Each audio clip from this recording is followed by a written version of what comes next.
केखले गावात गांजा लागवड प्रकरण उघड. 11 झाडांसह 3 किलो गांजा जप्त. पन्हाळा तालुक्यातील केखले गावात गांजाची लागवड केल्याप्रकरणी कोडोली पोलिसांनी कारवाई करत धोंडीराम दामाजी कांबळे या संशयिताविरोधात गुन्हा दाखल केला आहे.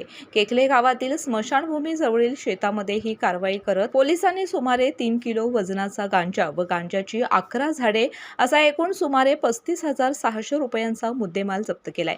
या प्रकरणी केखले गावात राहणारे धोंडीराम दामाजी कांबळे यांच्या विरोधात गुन्हा नोंद करत त्यांना अटक करण्यात आलं असल्याचं कोडोली पोलीस ठाण्याचे प्रभारी अधिकारी कैलास कोडक यांनी सांगितलं. धोंडीराम दामाजी कांबळे राहणारे केखले यांनी त्यांच्या शेतामध्ये ऊसाच्या लागवडीत गांजा लागवड केल्याबाबत गोपनीय बातमीवरून माहिती मिळाल्यानंतर आम्ही व स्टाफ असे माननीय उपविभागीय पोलीस अधिकारी यांच्यासह सदर ठिकाणी गेलो असता सदर ठिकाणी आम्हाला गांजाची एकूण 11 झाडे आढळून आली. त्याचे वजन अंदाजे 3 किलो 560 ग्रॅम असे वजन केलं दिसून आले. सदर प्रकरणी गुन्हा दाखल केला असून आरोपीस अटक केलेली आहे. पुढील तपास करीत आहे. गोकुळची बासुंदी पुन्हा खावीशी वाटतेय.